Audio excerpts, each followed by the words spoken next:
네, 안녕하세요. 방금 소개받은 한국아리백협의체 정택중입니다. 예, 반갑습니다. 예, 먼저 이렇게 귀중한 자리를 만들어 주시고 초대해 주신 IT조선의 우리 김영수 대표님이야 관계자분들께 감사 말씀드리겠습니다. 제가 오늘 발표 주제를 성장을 위한 기후 대응 아리백이라고 했는데요. 좀 고민이 좀 많이 됐습니다. 물론 이제 앞에서도 많은 분들이 여러 말씀을 해주셨는데 과연 이 기후 대응이라는 게 아리백이라는 것이 비용이냐, 아니면 우리 후대를 위한 투자냐, 아니면 이게 어떤 새로운 기회냐, 이런 부분들을 고민할 수 있는 이런 좀 자리가 됐으면 좋겠다 싶어서 이렇게 주제를 이렇게 좀 만들었고요. 이런 주제를 가지고 여러분하고 같이 한번 자료를 공유해 보도록 하겠습니다. 아리백 협의체가 이제 생소하신 분도 계실 것 같은데요. 계속 고민을 하다가 2020년에 이제 아리백 포럼으로 좀 시작을 했고요. 저희는 정부 정책 개선에 대한 여러 용역뿐만 아니라 정보도 제공하고 세미나 포럼도 하고, 또한 지금 아리백에 대해서 이제 정보가 많이 부족한데 기업들과의 이제 네트워킹하는 이런 시간들을 가지고 있습니다. 뭐 그런 과정에서 우리 PPA를 담당하는 전력거래소와의 어떤 PPA 활성화를 위한 이런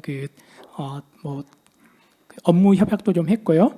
특히 이제 산업단지 같은 곳에 아리백을 어떻게 할 건지에 대한 그런 프로그램을 운영을 하고 있습니다. 예, 제가 오늘 말씀드릴 내용은 다음과 같습니다. 네, 여러분 잘 아시는 것처럼 지구가 좀 뜨거워지고 있는 것 같습니다.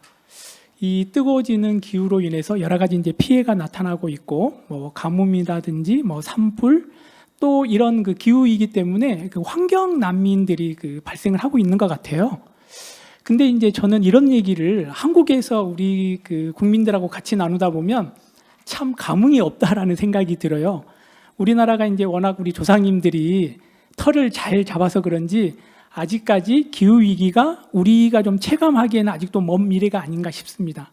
하지만 또 결코 그런 것 같지가 않습니다. 우리 뭐 작년 올해 산불이 계속해서 좀 일어나고 있고, 저쪽 남부지방에 이제 가뭄도 좀 심해지고 있어서 이러한 기후 대응이, 기후 위기가 이제 더 이상 남일이 아니다라는 걸 저희도 좀 깨달아야 될 것 같은데, 아직도 조금 한 2% 좀 부족한 감이 좀 있다고 좀 생각을 합니다. 근데 이게 결국은 이제 기업으로 넘어오고 우리 이제 경제에 영향을 미치기 시작하면서 이제 본격적으로 이제 저희한테 좀 영향을 미치는 것 같은데요. 바로 탄소 중립, 뭐 ESG, 그리고 이런 것들을 해결하기 위한 이제 하나의 대안으로 아리백이 이렇게 좀 부상을 좀 하고 있는 것 같습니다. 대표적인 게 이제 ESG라고 좀 할 수 있을 것 같은데요.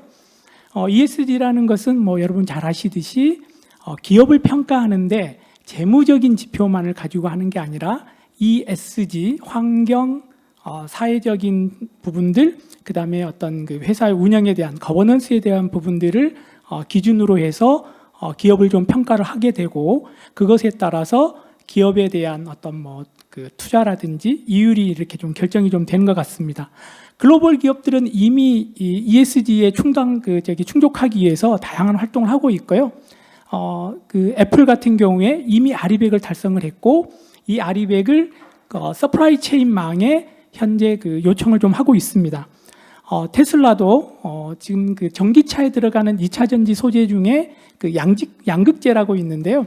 이게 이제 코발트를 사용하다 보니까 광산에서부터 여러 가지 이제 환경 이슈들이 있는데 코발트 프리 전기차를 만들겠다라고 개발 계획을 선언을 했고요.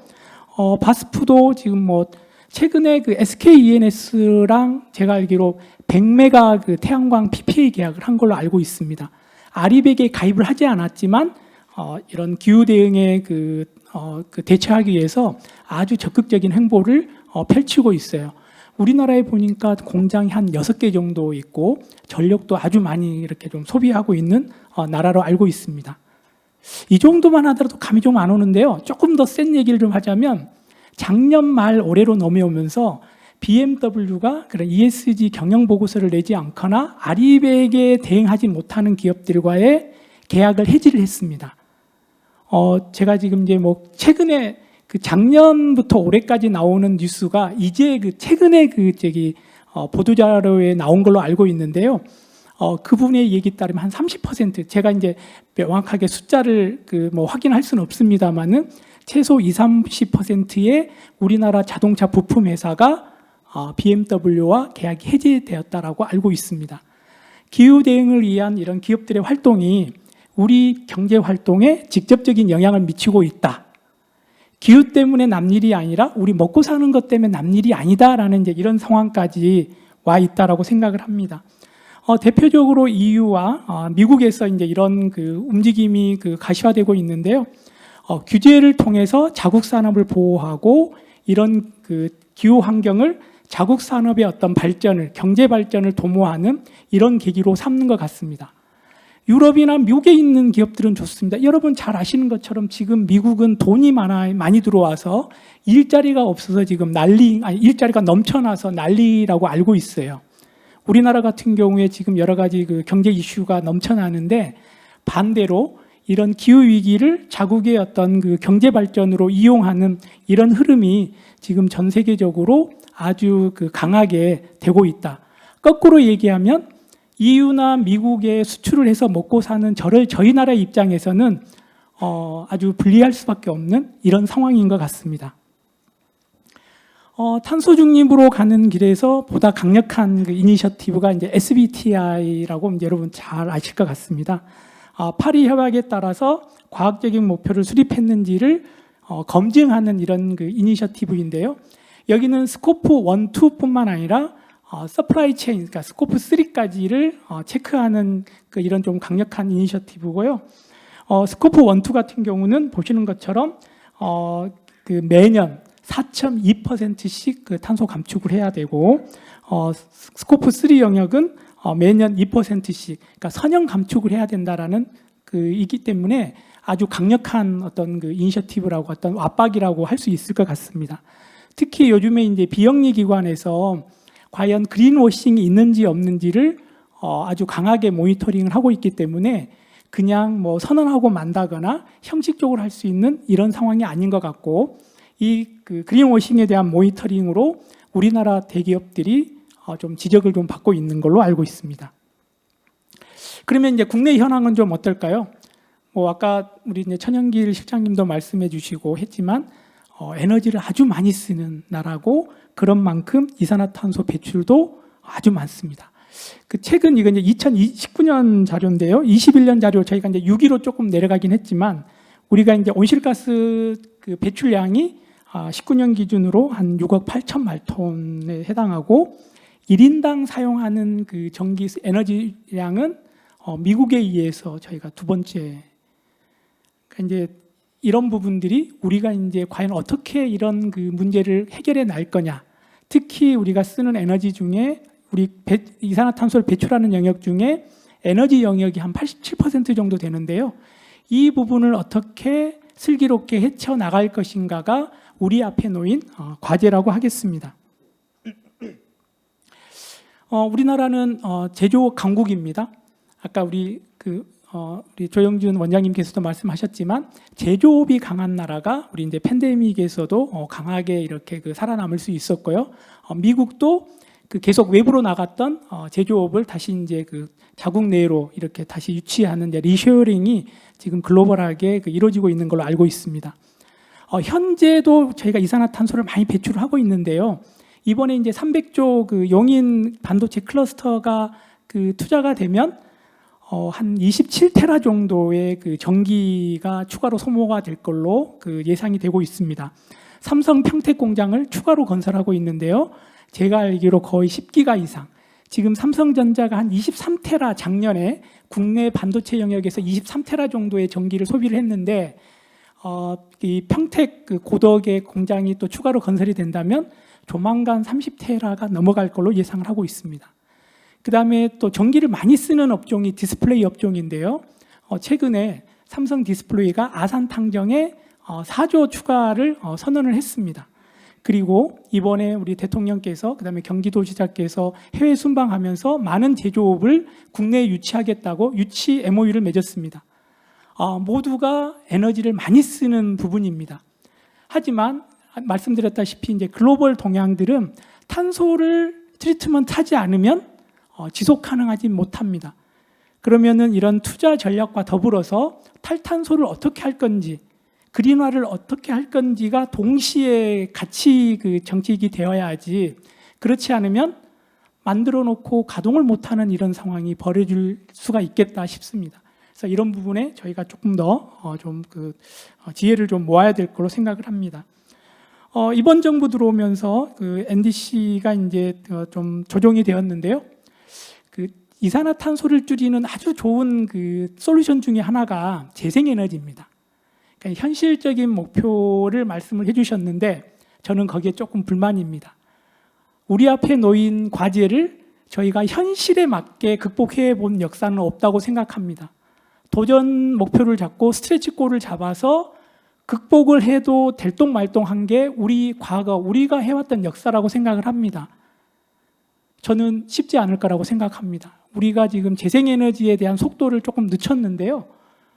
이미 인더스트리에서는 재생에너지를 가지고 아우성입니다. 비단 아리백뿐만이 아닙니다. 아까 제가 잠깐 말씀드렸던 것처럼 아리백하고 전혀 상관없는 바스프가 100메가 20년 계약을 맺었습니다. 이런 것들이 우리 재생에너지 시장에 아주 엄청난 그 수급 불안 요인으로 작용할 거라고 생각이 들고요. 이 부분은 고스란히 우리나라 기업들의 대외 경쟁력 저하로 이어질 거라고 생각을 합니다. 여기에다가 저희의 이제 탄소 시장은 무상 비율이 높고 또 가격도 유럽의 거의 한 10분의 1 수준에 그치고 있습니다. 갭이 이만큼 있기 때문에 우리나라 기업들이 탄소 배출을 줄일 수 있는 유인 요인이 거의 없어요. 그러면은 그냥 넘어가도 되느냐? 이제 유럽의 탄소 배출 그 탄소 국경 조정세가 이제 10월부터 그 가동이 되고 2026년에 이제 본격 시행이 되는데요. 그렇게 되면은 이제 당장 올해 10월부터 유럽의 탄소 가격과 우리나라의 탄소 가격이 이제 동기화될 걸로 예상을 하고 있고, 이 갭 차이는 고스란히 우리가 그 관세로 내야 되는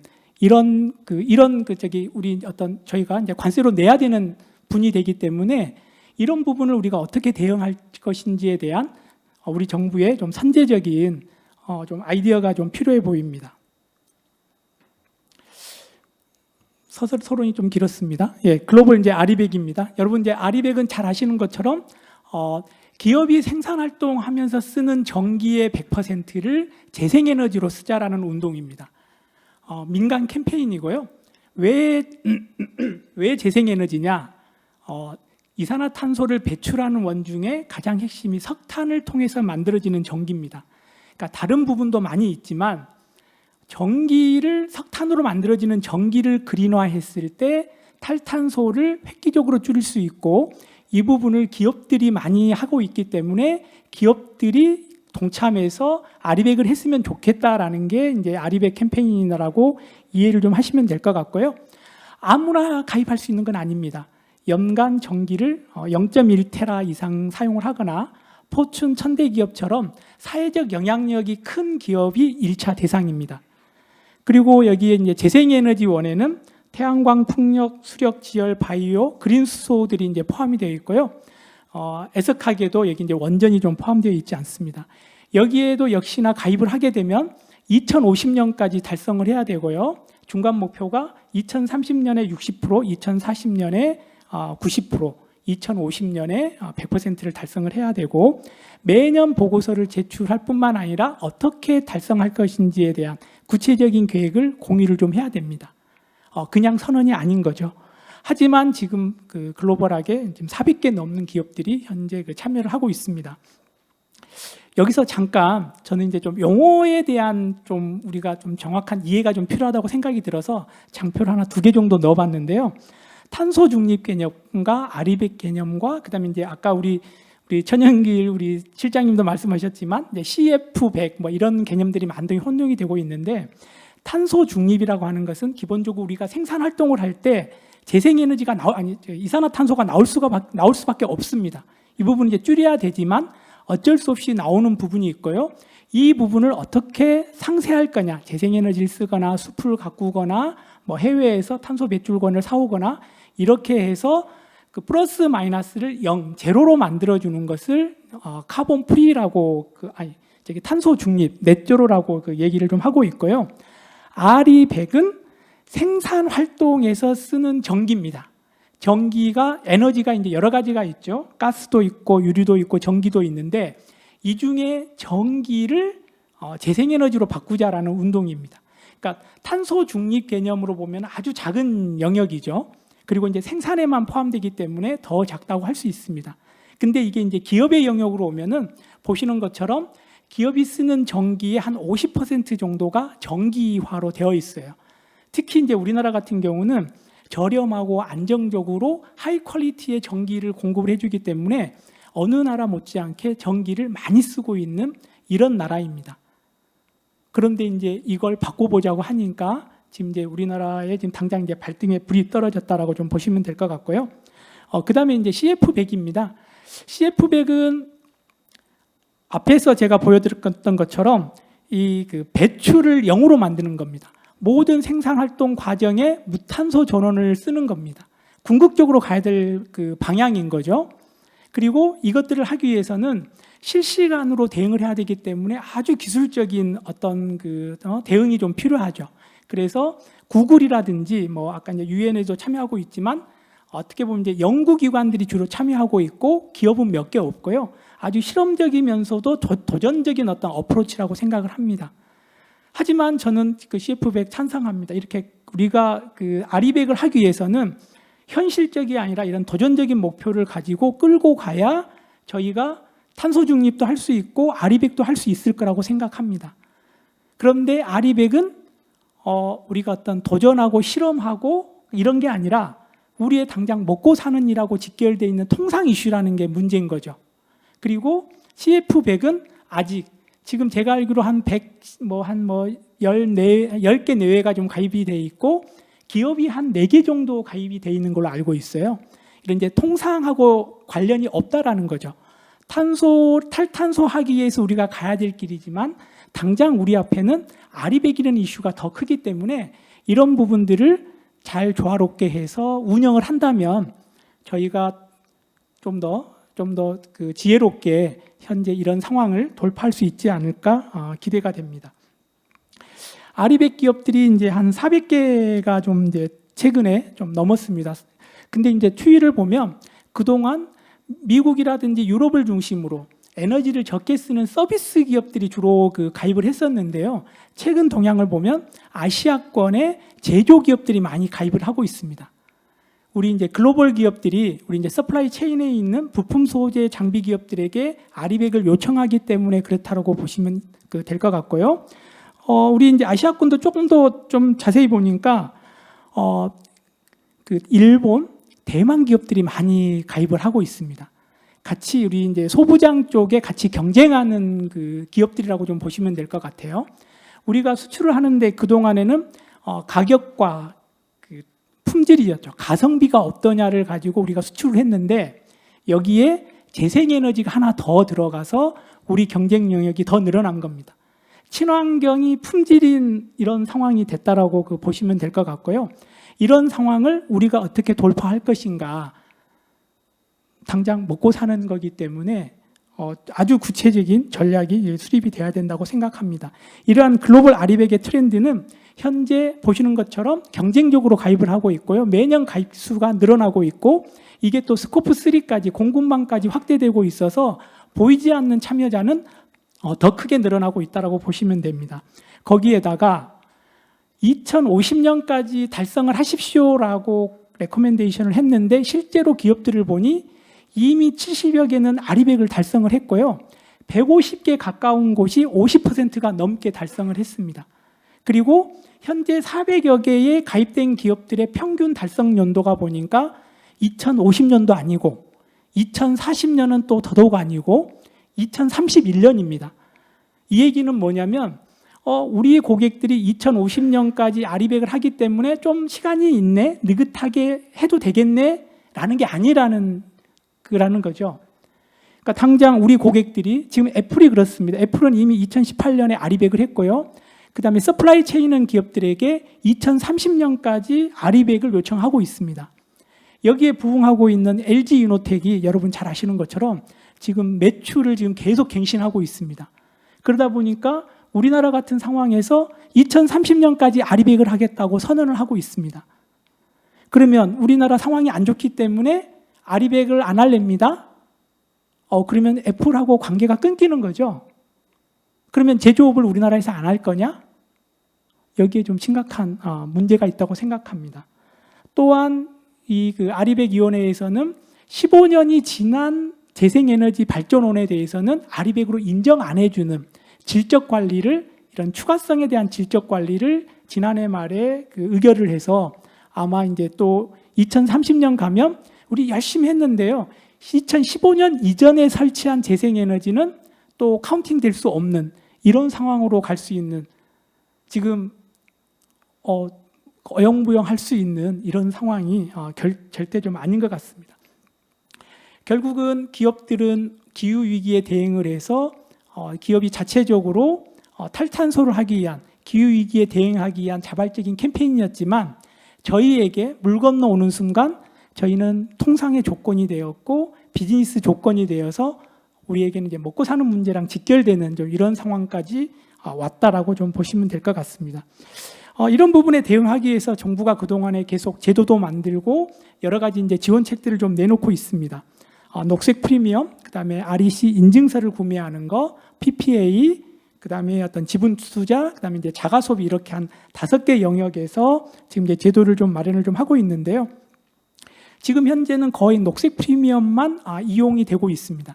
싸고 쉽기 때문에 그렇습니다. 하지만 여기에는 탄소 배출권이 주어지지 않기 때문에 우리 글로벌 고객들은 녹색 프리미엄에 대한 이행 방안을 사용하지 말 것을 권고를 하고 있습니다. 아까 이제 트렌드에서 보셨던 것처럼 아리백을 통해서 재생에너지가 추가되는 추가성을 강조하고 있기 때문에 이런 간접 배출 방식을, 간접 이행 방식을 조금 좀 지양해 주기를 이렇게 좀 바라고 있고요. REC 구매 같은 경우는 이미 RPS 시장에서 가중치가 있기 때문에 이 가중치랑 가중치가 없는 재생에너지 아리백 시장이 경쟁을 할 수가 없습니다.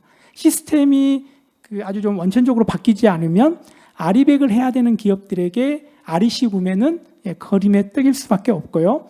그다음에 이제 PPA 관련해서는 갑자기 올해 1월 1일자에 한전에서 PPA를 하는 고객 전용 요금제를 만들었습니다. 기업들이 한 0. 몇 %의 PPA 계약을 했더니 SK 모 그룹사는 연간 100억이 추가 요금으로 100억이 더 나오는 이런 상황이 벌어졌고요.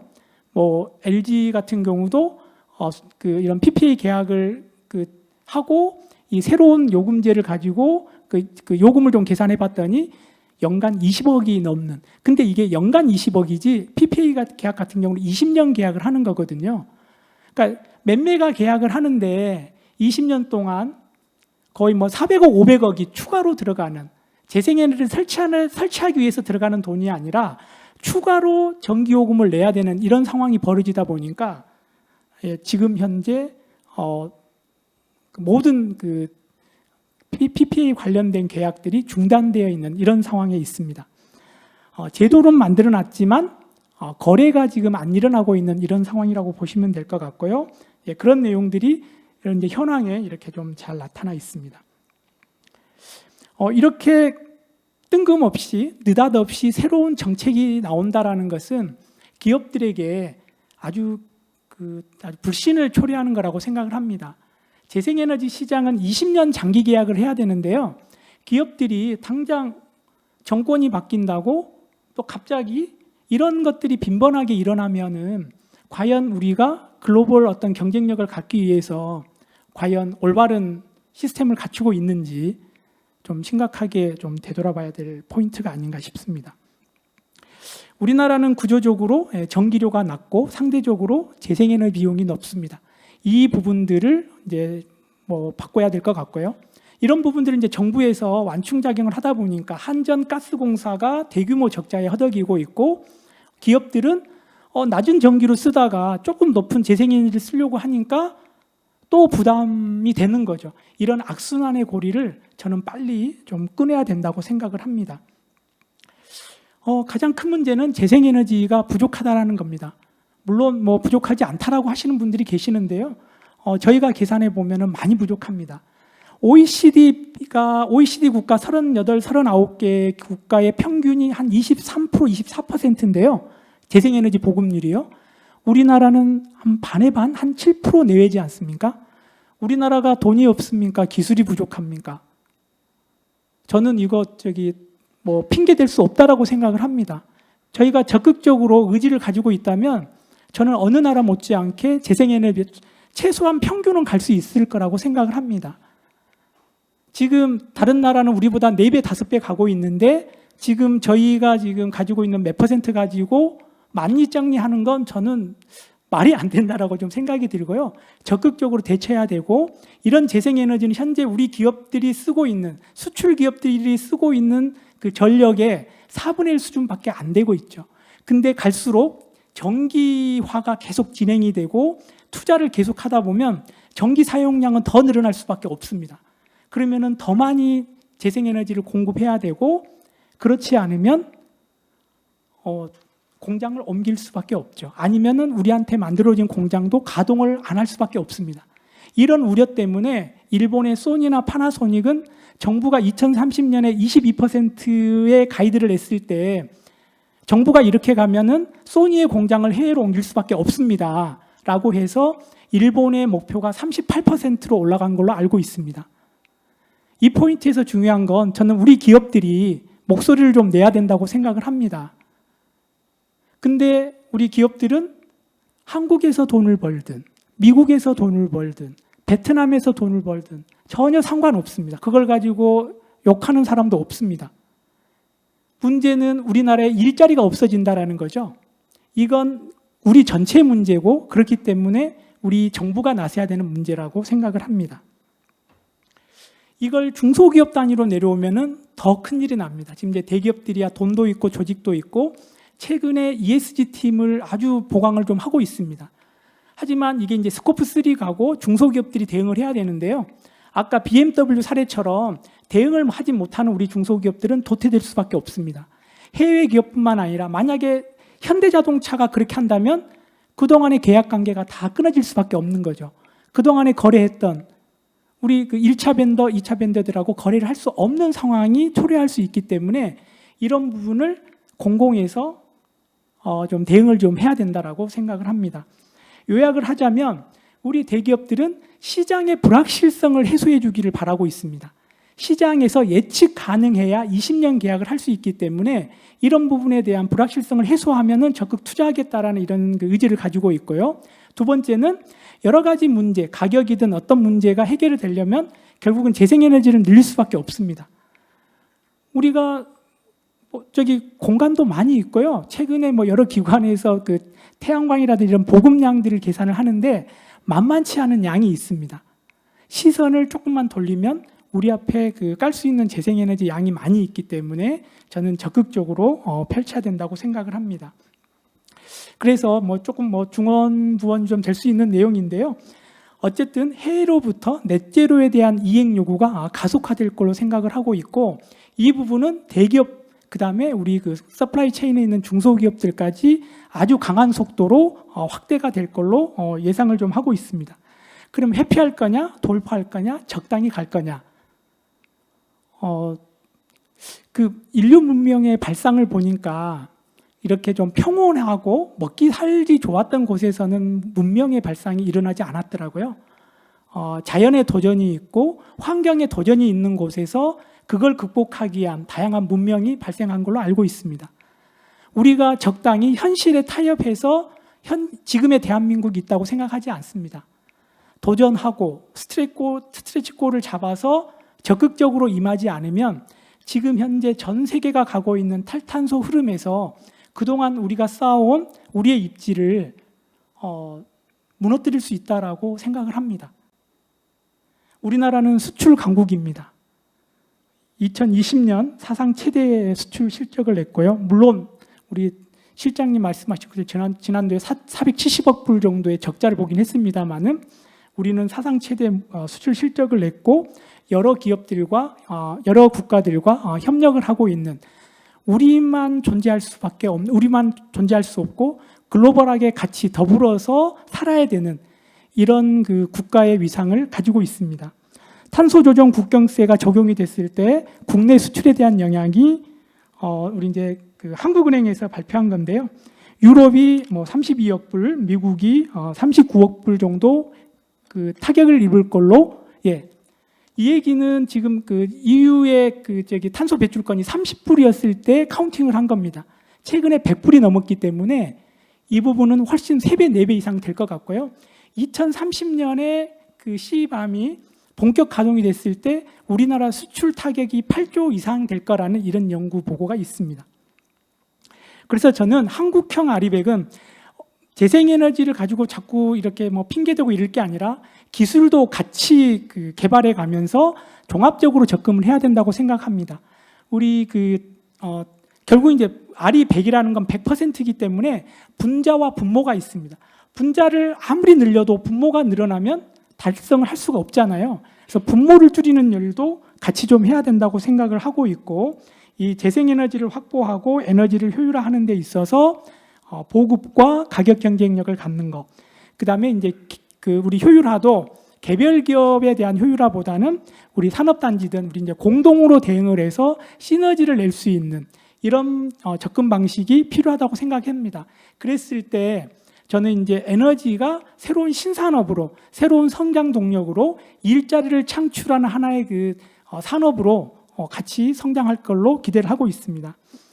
정리인데요. 결국은 우리 통상 압박에 어떻게 대응할 거냐, 일자리를 어떻게 만들 거냐, 그다음에 이제 기후 대응을 어떻게 할 거냐인데요. 말씀드렸던 것처럼 시장의 불확실성을 좀 줄여주고 보급을 함으로써 좀 가격 경쟁력을 확보하고, 아직은 부족하니 공공에서 좀 적극 지원을 해보자.